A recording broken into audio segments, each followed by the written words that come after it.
नमस्कार अच्युस्मिता किचन रे आपण समस्त को अनेक अनेक स्वागत। आज मु आपण मानक पा नहीं आसी आम सबू ओडिया अति प्रिय एवं हेल्दी सागर रेसिपी कखारु बा बोईतालु डंक राई पखाड़ा हेउ कि गरम भात संगे यह खाइबा को बहुत भल लगी थाए। भिडियोटी प्रथम शेष पर्यंत देखंतु, आशा करुछि भल लागिबो। भल लागिले लाइक शेयर सब्सक्राइब करिया को भूलिबेनी। चलंतु ताले स्टार्ट करिबा आज रेसिपी। बोईतालु डंक बा कखारु डंकर राई पे मु कौन कौन सब नहीं आम प्रथम देखी नवा। ये देखु मु कि डंक को ताकू बाचिकी प्रथम मु काटिकी नहीं आसी छोट छोट करके एपटे साग को भी मुझे धोईकी गोटा पत्र को तापर छोट छोट करके काटी। आपन साग जो ने पूरा कौलिया पत्र ही ने, बिल्कुल भी हलदिया पड़ला पत्र नेबेनी, आमर राई ना भल लगे। ये देखु मु डंक को केमती बाछी मुझे आपन को गोटे एमती देखुची। एमती आमर जो पारु थाए ना से गुड़ाक बाहर करदे, राई खाइबा बहुत भल लगे।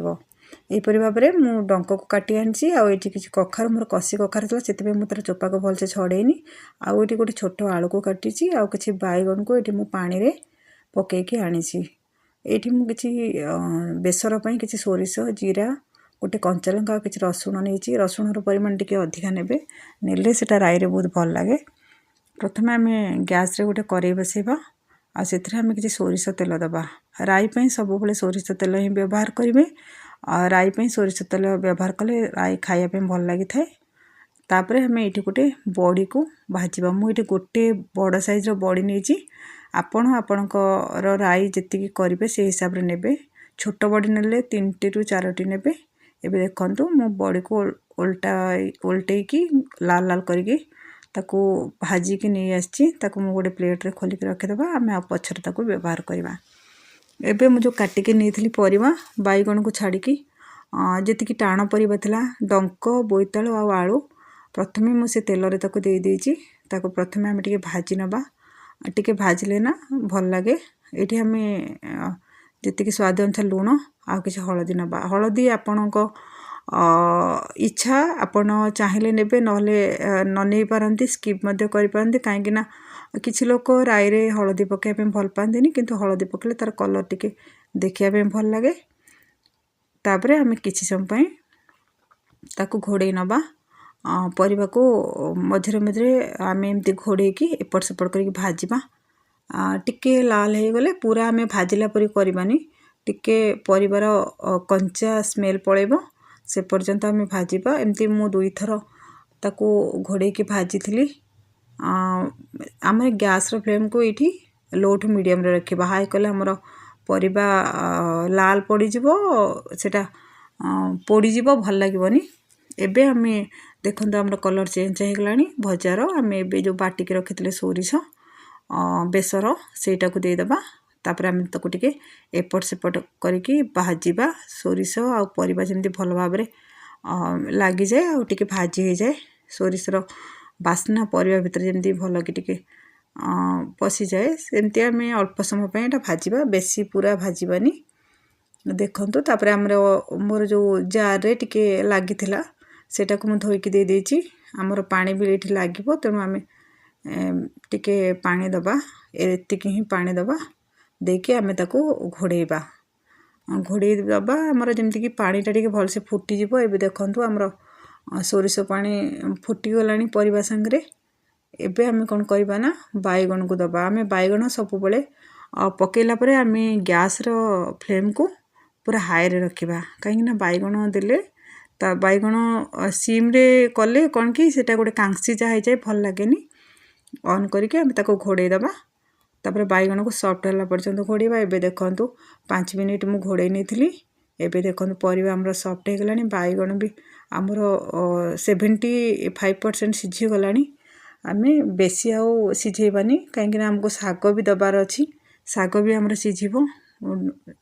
एबे आम जो छोट छोट करके काटिके रखिथिले बोईतालु साग से सागटा कम देदेबा। ताकू आम घोड़े दबा। देखंतु 2 मिनिट पर मु घोड़ा खोलिके आपन देखौची साग आमर सॉफ्ट हो गलानी। आग अपेक्षा तार परिमाण कमिलानी। ए समय आम एते लुण दबा। सागरे लुण देले कौन कि सागर जो पानी रिलीज कर होता है सेटा सॉफ्ट होगी भल लगे खाइबा पई।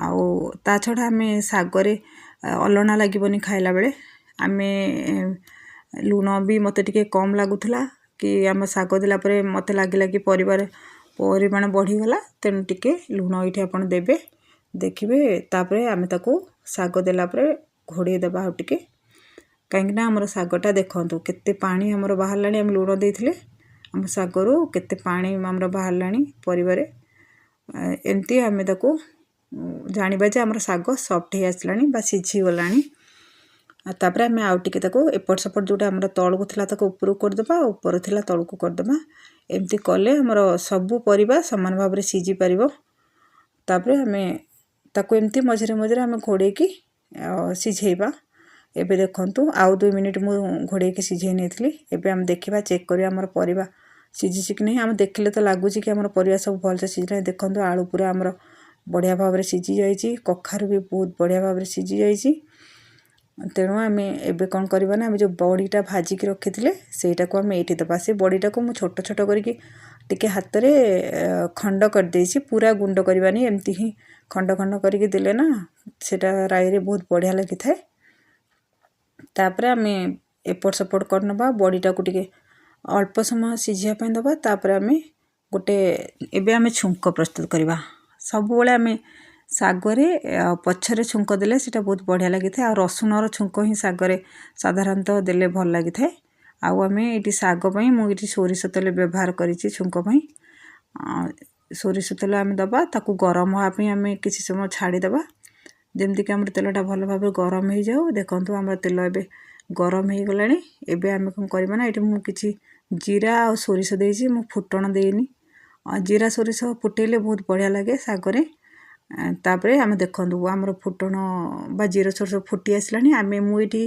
5-6 कुला रसुण आउ गोटे कंचा लंका ताको मु छेचिकी नहीं आसी ताको तापर आम ये देके एपट सेपट करनबा टिके ताको पूरा अति लाल करके भाजबानी जो कंचा टिके स्मेल पड़ेबो रसुण को सब बेले आम कंचा टिके थिबो फुटेले बहुत भल लगे ताको पोड़ीबानी आम तापर ये जो एपटे आम जो राई आमर प्रस्तुत हो जाइथिला सेठी आम ये छुंक को देदेबा देके आम टिके एपट सेपट करदबा जेमती कि सबू परिबा संगे आमर जो छुंकर फ्लेवर पशिज भल लगे खाइले एमती एपट सेपट करनबा एबे आमर राई पूरा प्रस्तुत हो गलानी खाइबा ताकू आम तापरे गैस को बंद करदेबा आउ आम एक गरम हो पखाड़ हो यही शाग को आम गरम गरम खाली यार टेस्ट बहुत बढ़िया लगी थाए आपण भी एक खातु एवं आपण मतामत मो संगे शेयर करंतु आज रही पुणी आसबि आउ एक रेसिपी नहीं